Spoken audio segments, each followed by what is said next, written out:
let's move on. So we want to talk fairly directly here to some of the people who are looking at the industry and want to get involved. So do you think there's anything that employers or academia could do differently to help people enter the industry?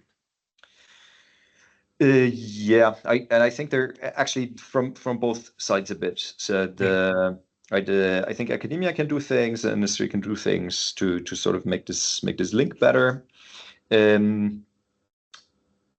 Let's maybe start with the academic side. The academia very often is very sort of ego driven or individual person driven, and industry is very much not, right? So we really work with a team with all the same goal, and we really depend on each other, and that is a skill that one really needs to practice a bit.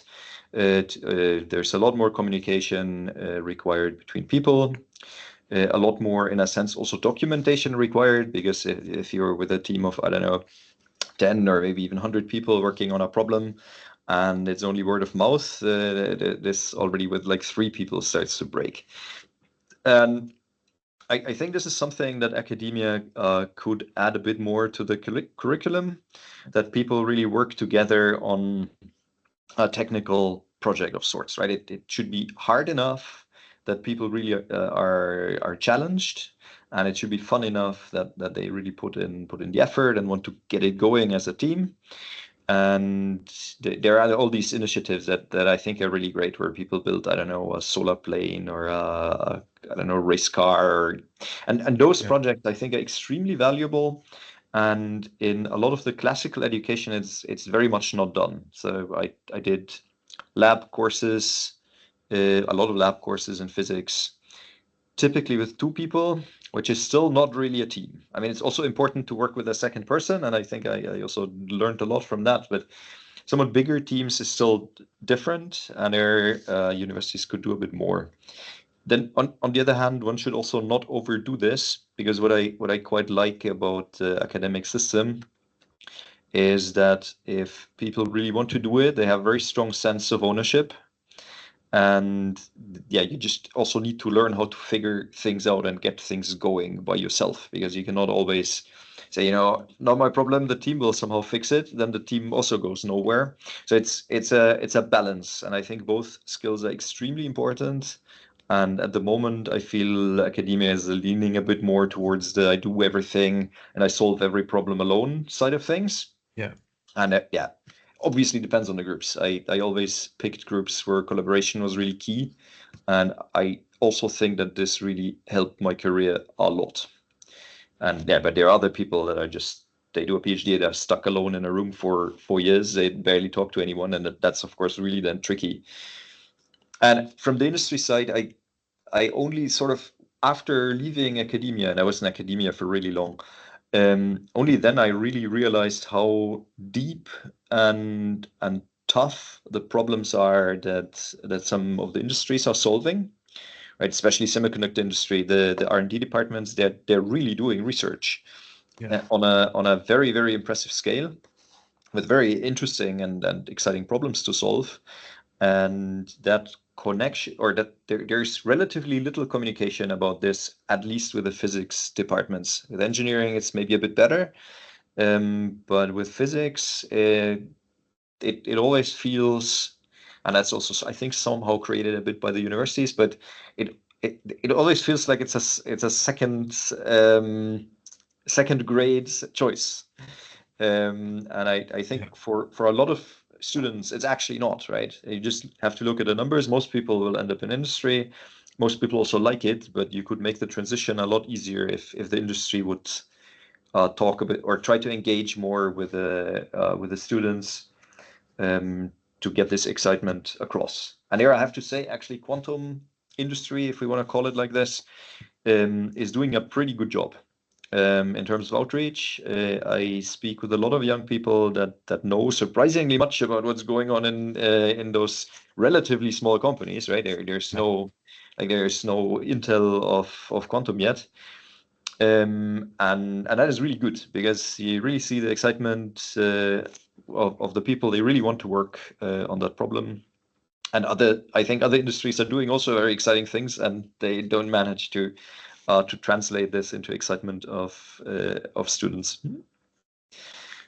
Yeah, it's a really good point actually, and I think the one of the main I'm gonna give you some really high level analysis here, but I think the word quantum is very cool, And and very if you overused. yeah, very overused by Hollywood as well. But if you put this phrase in front of anything, it's immediately cool. So I think that's I don't know how that's come around, who's doing the PR there, but you Yes, know, yes. that's seems to be the way. So whenever anybody hears that word and they're of a certain age, I'm in, you know. Yeah, yeah, yeah. But And but I think there, as players in this field, we also really have a responsibility to make sure that this does not wear off and just becomes a non-meaning word that is totally overused, yeah, and not call everything I don't know, quantum fantastic if it's progress, but it's not like the next big thing. yeah, Um, so, but yeah. at some point one can overdo it. Huh? Oh, there's a lot of that happening at the moment as well, Yeah, which is exactly. interesting. But yeah, that I think that's a conversation for another series maybe. But that might be the next thing that I do. But yeah, okay. So some of the people that I've spoken to, they're looking for some resources or somewhere that they can look online. So do you have any role models in the industry, or do you have any books that you'd recommend to people?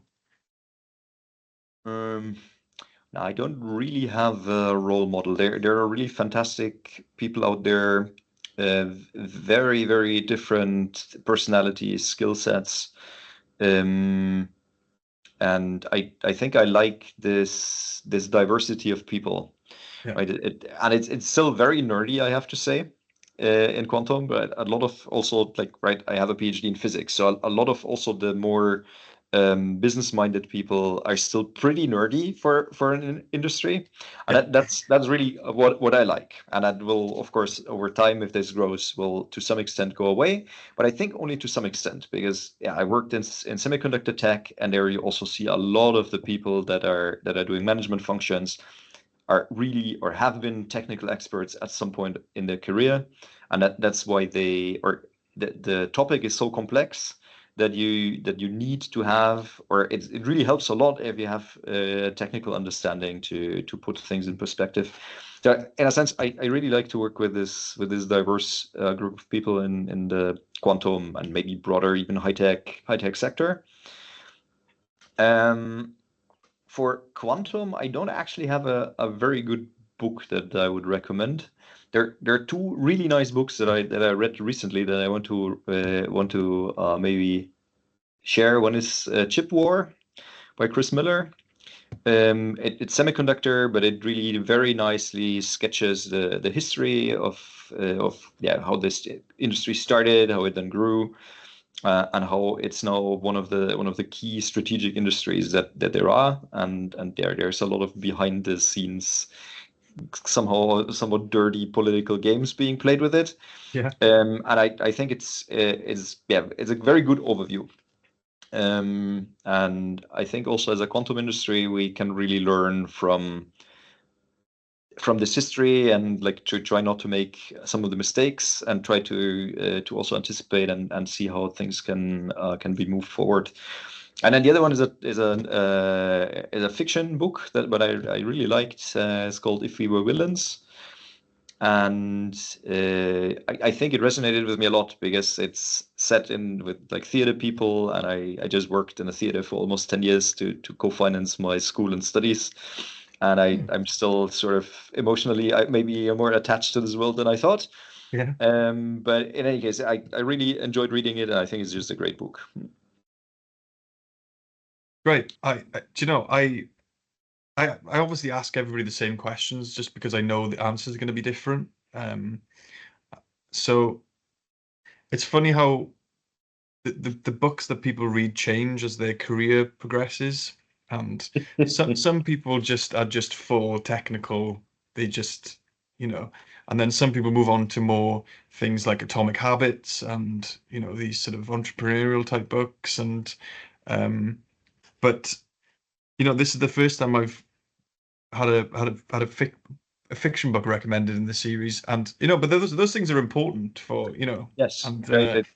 that's what I tend to read. But yeah, To me, it's important, right? yeah, I spend a lot of time thinking about technical questions, but I also enjoy doing non-technical things every now and then. And I think it's sort of healthy to have a bit of a balance yeah, I in totally agree. To move on to the final question, is there anything that you've seen recently in quantum technology or just generally in tech that really excites you? in tech in general. I find it very encouraging to read improvements in battery technology. Like sodium ion battery is maybe starting to work somehow on a bigger scale.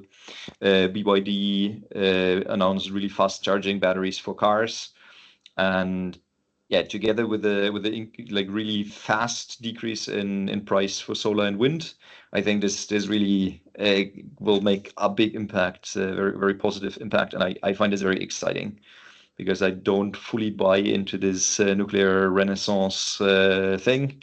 I think it's questionable if it's economically feasible, and I don't think it really matches the solar and wind fluctuating supply.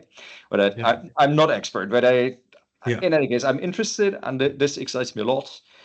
And then from quantum tech, it's maybe not one specific advancement of the last month, but I think the general cadence of improvement is going up, uh, with then some single announcements really sticking out, like the Willow announcement. I think was really a big thing. They again overdid it maybe a bit with the PR, but that we already briefly touched upon, yeah, and they were not the worst also. But I think the cadence of improvement is really good to see. This industry is growing up at a very very fast rate, and I just come back from the APS March meeting in LA, and just to see the booth of all the quantum companies, things have become really serious over the last, I don't know, few years, 5 years max, yeah. and that is very exciting. And then again, looking back at the history of semiconductor tech, there's also still a long way to go to really get this reliable. And that's exactly what we are trying to do with QuantaMap. So I think it's very exciting for the industry and very exciting for us, because I think we're really at a point where we can make this whole industry take off even faster, which I think we also need, because at the current rate of improvement, it will just take, in a sense, too long, right? So and it's an important and urgent problem to be tackled, and we're very happy to be part of the journey and the solution.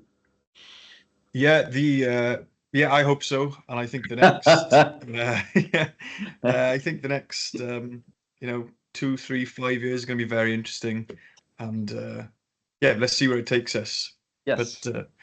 yeah, The pressure is on, right? If we don't oh get sure, anything done in the next 2 to 5 years, at some point the money will really run out.